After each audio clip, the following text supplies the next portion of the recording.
पूर्ण भगवान कृष्ण व्रजेन्द्र कुमार, गोलोके व्रजे रसः नित्य विहार। ब्रह्मार एक दिने तिहो एक बार, अवतीर्ण हया करे प्रकट विहार। दास सखा पिता माता कांता गण लया, व्रजे क्रीड़ा करे कृष्ण प्रेमाविष्ट हया। हरे कृष्ण। श्री चैतन्य चरितामृत नामक ग्रंथ के आदि लीला विभाग में तीसरे अध्याय में श्री कृष्णदास कविराज गोस्वामी लिखते हैं कि व्रजराज के पुत्र श्री कृष्ण परम भगवान हैं। वे अपने सनातन धाम गोलोक में, जिसमें व्रज धाम भी सम्मिलित है, अपनी दिव्य लीलाओं का आनंद लेते हैं। वे ब्रह्मा के एक दिन में एक ही बार इस जगत में अपनी दिव्य लीलाएं प्रकट करने के लिए अवतरित होते हैं और ऐसे दिव्य प्रेम में निमग्न होकर भगवान श्री कृष्ण अपने समर्पित सेवकों, मित्रों, माता पिता और प्रेमिकाओं के साथ व्रज में आनंद का आस्वादन करते हैं। और यही नंद नंदन श्री कृष्ण जब इस धरातल पर प्रकट होते हैं, वो दिन यानी भाद्रपद या श्रावण मास के कृष्ण पक्ष की अष्टमी तिथि, जिसे हम जन्माष्टमी के नाम से जानते हैं, भक्तों के लिए ये वर्ष में आने वाला सबसे विशेष दिन है, क्योंकि आखिर ये हमारे कान्हा का बर्थडे है। तो चलिए आज इसी नटखट कान्हा के आविर्भाव दिवस पर उनसे जुड़ी हुई कुछ अनसुनी कथाओं और मधुर लीलाओं का हम आस्वादन करते हैं। हम सब जानते हैं कि कन्हैया को माखन कितना पसंद है, और जैसे कि हमने कल की कथा में भी बताया था कि माखन से भी ज्यादा उसे माखन चुरा कर खाना पसंद है, और उसका प्रमाण है उसकी ये सुंदर नटखट लीला। अब एक दिन क्या हुआ कि सुबह सुबह का समय था, अभी सूरज देवता बाहर आए नहीं थे, बस तैयारी थी उनके आने की, और उसी समय किसी ने वृंदावन की एक गोपी के घर का दरवाजा खटखटाया। उस गोपी ने द्वार खोलकर देखा तो भोली सी सूरत, प्यारी सी मुस्कान, बिखरे हुए बाल और आंखें मलता हुआ कन्हैया। ऐसा लग रहा था मानो अभी अभी नींद से उठकर सीधा आया हो। अब गोपी को सुबह सुबह कृष्ण के दर्शन हो रहे थे, और वो भी उसके स्वयं के घर के द्वार पर। इससे बड़ा सौभाग्य उसके लिए क्या हो सकता है। तो बस गोपी तो कृष्ण को देखकर ही बड़ी प्रसन्न हो गई। उसने प्यार से कृष्ण से कहा, अरे कान्हा, क्या हो गया? आज इतनी भोर में तू यहाँ क्या कर रहा है? सीधा नींद से जाग कर आया है क्या? अब कन्हैया को तो यही चाहिए था, बिखरे बाल और नींद से सूजी हुई आंखें वाला नाटक इसीलिए तो किया था ताकि गोपी को उसकी निर्दोषता पर विश्वास हो जाए। आखिर नाटक में कॉस्ट्यूम और मेकअप भी तो असली लगने चाहिए ना। तो बस कान्हा ने सोच लिया कि चलो अच्छा हुआ, आधा नाटक तो हमारा सफल हो गया। अब आगे बढ़ते हैं। कन्हैया ने उबासियां लेते हुए उस गोपी से कहा, हाँ आप सत्य कह रही हो, अभी अभी उठ के तो आया हूँ, नींद भी पूरी नहीं हुई, और सुबह सुबह ही मैया ने मुझे उठाकर आपके पास भेज दिया। मैया यशोदा ने कहा है कि आज हमारे घर में कुछ विशेष साधु आने वाले हैं, और उसकी तैयारियों में जुटी हुई मैया को आज भोर में ताजा मक्खन निकालने का समय नहीं मिला, और फिर मैया ने मुझे कहा कि पूरे वृंदावन में आपके जैसा स्वादिष्ट मक्खन कोई नहीं बनाता। तो अगर आप आज्ञा दें तो क्या आप हमें एक मटका मक्खन उधार दे सकती है? मैया यशोदा ने मुझे आपको ये भी संदेश देने के लिए कहा था कि यदि आप हमें एक मटका मक्खन दे देंगी तो बाद में बदले में वे आपको 2 मटके भर के मक्खन वापस लौटा देगी। तो क्या आप हमें एक मटका माखन दे सकती है? अब कान्हा की चिकनी चुपड़ी बातें और भोली सी सूरत पर कौन उसे मना कर सकता है, और उसके ऊपर इतनी अच्छी अभिनय कला। तो बस गोपी का हृदय भी मक्खन की तरह पिघल गया। अपनी प्रशंसा सुनकर वो तो फूल ही नहीं समा रही थी। उसने सोचा, मैया यशोदा ने मेरी प्रशंसा की, वो मैया यशोदा जो कि इस वृंदावन की महारानी है और जो इस पूरे व्रज में सबसे स्वादिष्ट माखन बनाती है, उसे मेरा माखन अच्छा लग रहा है। हे भगवान विष्णु, आज तो मैं धन्य हो गई। कितना सौभाग्यशाली दिन है आज का। इस प्रकार सोचते हुए उस गोपी ने कृष्ण से कहा, अरे अरे कान्हा, क्यों नहीं, ये तो मेरा सौभाग्य है जो मैया यशोदा ने आज सुबह सुबह ही मुझे अपनी सेवा के लिए याद कर लिया। अभी रुको, मैं बस अभी ताजा मक्खन लेकर आती हूँ। भोली सी सूरत के पीछे छिपा हुआ वो माखन चोर मन ही मन मुस्कुरा रहा था। आखिर उसकी व्यू रचना सफल जो हो रही थी। उसने इतनी सरलता से उस गोपी को मना लिया था कि किसी को कोई संदेह हो ही नहीं सकता कि वो झूठ बोल रहा है। कुछ ही समय में गोपी माखन के एक के बदले 2 मटके भरकर ले आई। उसने कृष्ण से कहा, ये लो कान्हा, ये अभी अभी मैंने निकाला हुआ ताज़ा स्वादिष्ट मक्खन है, इसके 2 घड़े ले जाओ। और हाँ, इस माखन के साथ ये मिश्री भी ले जाओ। साधुओं को यदि मिश्री के साथ मिलाकर माखन दोगे तो वे अधिक प्रसन्न होंगे। साधु प्रसन्न हो या ना हो, लेकिन कान्हा अंदर से प्रसन्न अवश्य हो रहा था। आज बिना चोरी किए ही 2 मटके भर के स्वादिष्ट ताज़ा माखन जो मिल रहा था, और वो भी मिश्री के साथ। लेकिन अभी ये नाटक समाप्त नहीं हुआ था। उसे और अच्छे से पूरा करने के लिए कृष्ण ने उस गोपी से कहा, मैया यशोदा ठीक ही कहती है, आप सच में बड़ी दयालु हैं। लेकिन आप चिंता मत कीजिएगा, जैसे ही साधु जाएंगे तो मैं आपको ये दोनों मटके वापस लौटा दूंगा। तो गोपी ने कहा, अरे नहीं, उसकी कोई आवश्यकता नहीं है। मैया से कहना उन्होंने मुझे उनके घर पर आने वाले साधुओं की सेवा करने का अवसर दिया, यही मेरे लिए सौभाग्य की बात है। मुझे इसके बदले में कुछ नहीं चाहिए। अब जाओ तुम, मैया तुम्हारी प्रतीक्षा कर रही होगी। तो कृष्ण ने कहा, ठीक है, अच्छी बात है। बस इतना कहकर गोपी पीछे मुड़ गई और उसने अपने घर के द्वार बंद कर दिए। और फिर क्या था, कन्हैया ने हल्के से एक पुकार लगाई और उसके ग्वाल मित्रों की पूरी सेना, जो कि अभी तक झाड़ियों के पीछे छिपकर कन्हैया की इस अभिनय कला को देख रही थी और हंस रही थी, वो सारी बाहर आ गई। सुबह सुबह इतना स्वादिष्ट और ताज़ा माखन देखकर उन सब के मुंह में से पानी के गोले छूटने लगे और पेट में चूहे आनंद तांडव करने लगे। बस कब जल्दी से जल्दी ये माखन मुंह में घुल जाए, इसी बात की प्रतीक्षा हो रही थी। अब चोरों के मुखिया कन्हैया ने बड़े गर्व से कहा, चलो चलो मित्रों, आज की हमारी व्यू रचना सफल हुई और उसका फल बड़ा ही स्वादिष्ट और ताज़ा है। और ये देखो, साथ में मैं ये मिश्री भी लेकर आया हूँ। आज तो बड़ा मजा आने वाला है, जल्दी से आ जाओ। ये कहकर कान्हा उस गोपी के घर के द्वार की चौखट पर बैठ गया। उसके पास 2 बड़े से ताजे माखन से लदे हुए मटके थे और कटोरी भर के मिश्री के बड़े ढेले थे। सारे ग्वाल बाल भी एकदम हर्षित और उत्साहित हो गए। लेकिन फिर उन्हें याद आया और उन सब ने कृष्ण से कहा, अरे लेकिन कान्हा, जिस घर से माखन चुराया हो उसी घर के द्वार पर बैठकर माखन खाना ये कोई बुद्धिमानी नहीं है। अगर पकड़े गए तो बड़ी पिटाई होगी। चलो हम यहाँ से थोड़ा दूर चले जाते हैं। उन सभी मित्रों ने कृष्ण को बहुत समझाया, लेकिन नहीं, ये तो है हमारे खतरों के खिलाड़ी। तो उसने अपने मित्रों से कहा, अरे मेरे होते हुए आप सबको भयभीत होने की कोई आवश्यकता नहीं है। जहाँ संकट की आशंका ना हो, ऐसे खेल में आनंद ही क्या आएगा। और फिर हम जब इस गोपी के द्वार पर बैठकर ये माखन खाएंगे ना, फिर देखना हमारा आनंद दुगना हो जाएगा। हाँ, तो कृष्ण ने अपने मित्रों को भी मना लिया इस जोखिम भरे खेल के लिए। और सारी शैतान साधुओं की टोली बैठ गई उसी गोपी के घर के द्वार पर, बीच में कृष्ण और आसपास उसकी सेना। अब कृष्ण ने सभी को माखन बांटना शुरू किया। माखन के ऊपर कृष्ण ने सभी को मिश्री भी दी। एक के बाद एक सभी के मुंह में माखन के गोले घुल रहे थे और ऊपर से मिश्री की मिठास। सुबह सुबह इससे अच्छा भोजन और क्या हो सकता है भला।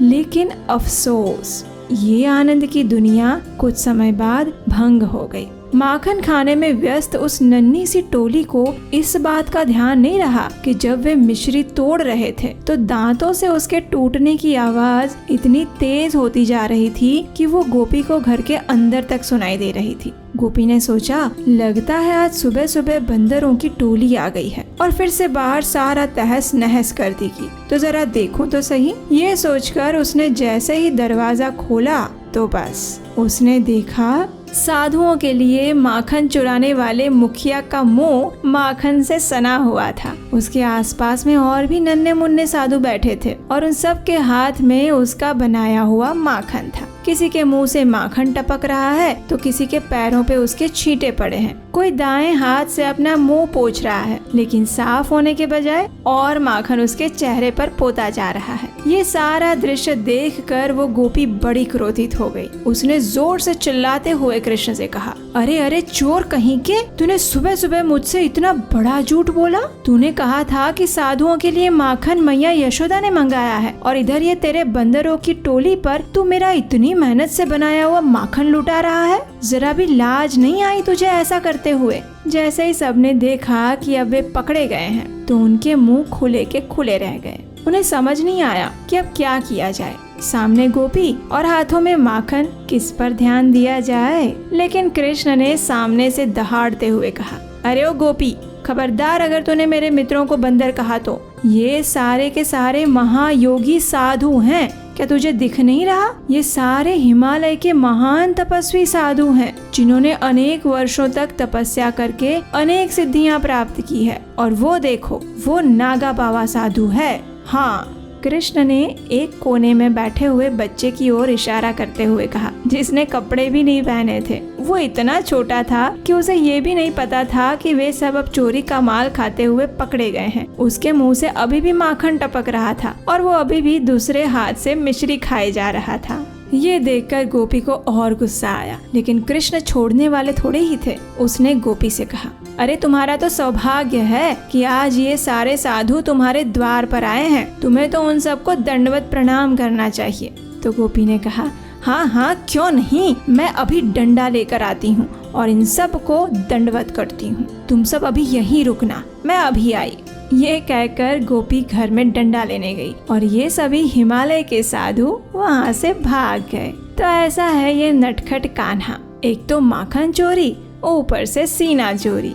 आइए उसकी एक और नटखट लीला सुनते हैं। वृंदावन में एक टोली है जो पूरे व्रज में बहुत मशहूर है, और ये टोली है कन्हैया और उसके मित्रों की, जो बंदरों की तरह उछल कूद करते हुए पूरे वृंदावन में घूमते रहते हैं। कन्हैया के सभी मित्रों में कुछ न कुछ विशेषताएं हैं, लेकिन आज हम जिस मित्र की बात करने जा रहे हैं, उसकी विशेषता उसके पेट में छिपी है। और ये मित्र और कोई नहीं बल्कि मधुमंगल है, जो खाने पीने की चीजों का सबसे बड़ा शौकीन है। उसकी खासियत ये है कि उसे खाने की चीजों की सुगंध सबसे पहले आ जाती है, चाहे वो कहीं भी हो। किसकी पोटली में आज क्या आया है, वो सिर्फ सुगंध से ही बता सकता है। जब कन्हैया ने ताल वन में धेनुकासुर का वध किया था, तब भी ताल फलों की सुगंध से रास्ता दिखाने वाला यही मित्र था। मधुमंगल को मिष्ठान्न इतना प्रिय है कि पेट भर के खाने के बाद भी उसका पेट फिर से खाने के लिए तैयार हो जाता है। एक दिन सभी मित्र यमुना किनारे खेल रहे थे। उन्होंने अनेक प्रकार के खेल खेले। खेल कूद के बाद भूख लगना तो स्वाभाविक था। कन्हैया को भी भूख लग गई, और मधुमंगल को तो हमेशा भूख लगी रहती है। सभी मित्र यमुना किनारे एक बड़े से आम के पेड़ के पास पहुँचे, जो मीठे और रसीले आमों से भरा हुआ था। इस पेड़ के आम खास थे। उनमें ना तो छिलका था और ना ही गुठली।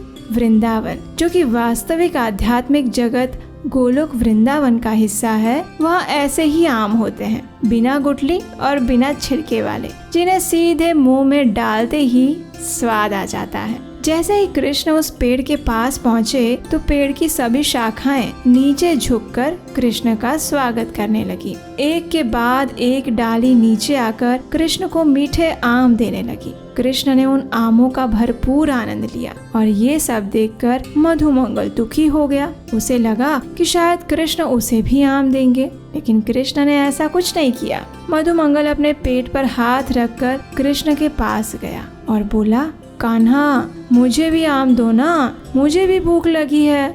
कृष्ण ने मुस्कुराते हुए कहा, देखो मधु, बिना मेहनत किए कुछ नहीं मिलता। अगर तुम्हें आम चाहिए तो मेहनत करनी पड़ेगी। तुम्हें एक मंत्र बताता हूँ, उसे पढ़ना होगा, जिससे ये सारे आम अपने आप नीचे आ जाएंगे। मधुमंगल तो खुश हो गया। उसने सोचा कि इससे आसान क्या हो सकता है। उसने आंखें बंद की और कृष्ण द्वारा बताए गए मंत्र का उच्चारण करने लगा। कुछ समय बीत गया, लेकिन आम जमीन पर नहीं गिरे। निराश होकर मधुमंगल ने कृष्ण से कहा, कान्हा, आम नहीं आ रहे हैं। कृष्ण और बाकी मित्र ये सुनकर जोर जोर से हंसने लगे। आखिर थक हार कर मधुमंगल बलराम जी के पास पहुंचा और उसने कहा, दाऊ भैया देखो ना, कन्हैया कैसे मेरा मजाक उड़ा रहा है। मैंने मंत्र पढ़े लेकिन फिर भी आम नहीं गिर रहे। बलराम जी ने मुस्कुराते हुए कहा, अरे मधु, ये कन्हैया तो तुम्हारे साथ खेल खेल रहा है, आम ऐसे थोड़ी ना आते हैं। रुको, मैं तुम्हें दिखाता हूँ।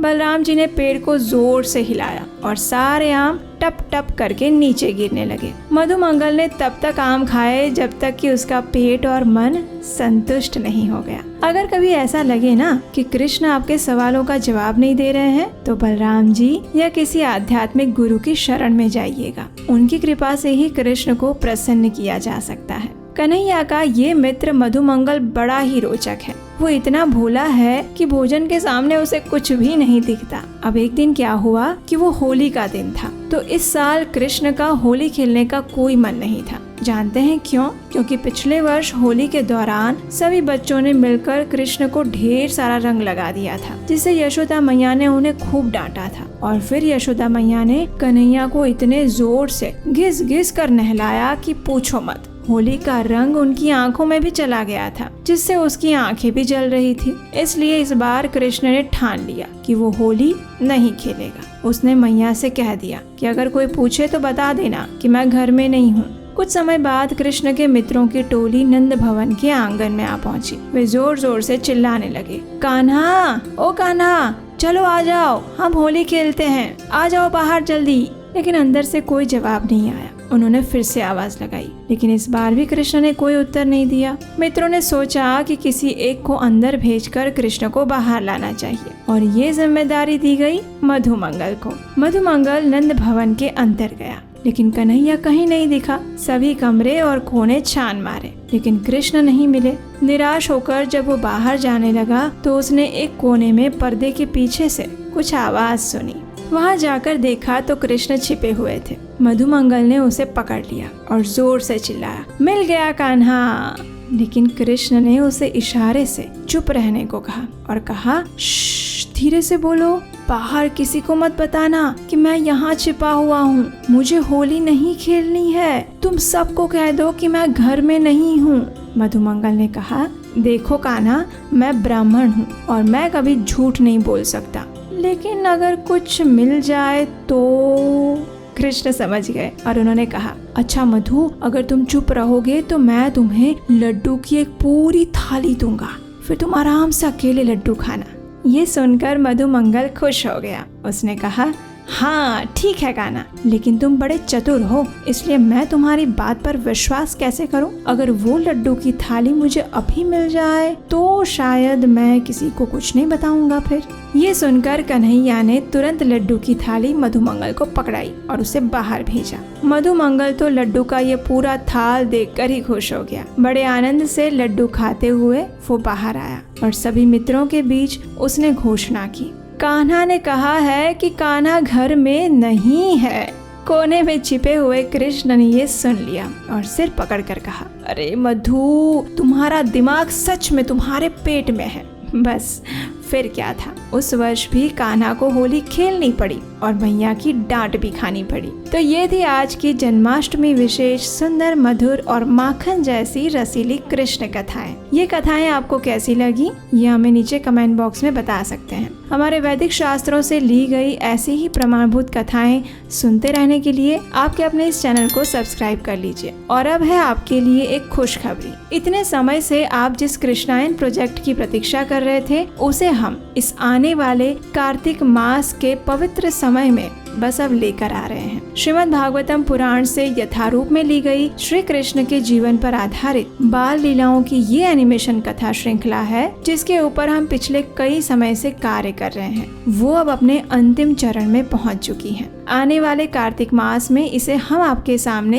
इसी चैनल पर प्रस्तुत करेंगे, और इसे बनाने के लिए जिन जिन मित्रों ने हमारी सहायता की थी, उनका हम हृदय पूर्वक आभार प्रकट करते हैं। और आपके पास इस जन्माष्टमी पर एक सुवर्ण अवसर है भगवान कृष्ण की कथाओं का अधिक से अधिक प्रचार प्रसार करने का, क्योंकि भगवान श्री कृष्ण भगवत गीता में स्वयं कहते हैं कि जो भक्त मेरे विषय में किसी और को बताता है या मेरी वाणी का प्रचार करता है, उससे अधिक प्रिय मुझे कोई और नहीं है। तो अगर आप भी भगवान श्री कृष्ण के प्रिय बनना चाहते हैं और उनकी दिव्य लीलाओं का अधिक से अधिक प्रचार हो ऐसी इच्छा रखते हैं, तो आप हमें आने वाले इस कृष्णायन प्रोजेक्ट के लिए अपना आर्थिक योगदान भेज सकते हैं। इससे हमारी टीम को इस प्रोजेक्ट को पूरा करने में सहायता मिलेगी और आपको भगवान श्री कृष्ण के दिव्य जीवन चरित्र का प्रचार करने का पुण्य फल मिलेगा। तो आइए इस जन्माष्टमी पर भगवान श्री कृष्ण से यही प्रार्थना करते हैं कि हमारी बुद्धि, मन और चेतना सदैव उनके चरण कमलों पर स्थिर रहें और उनके शुद्ध भक्तों की सेवा करते हुए हमें उनकी शुद्ध भक्तिमय सेवा प्राप्त हो सके। हरे कृष्ण।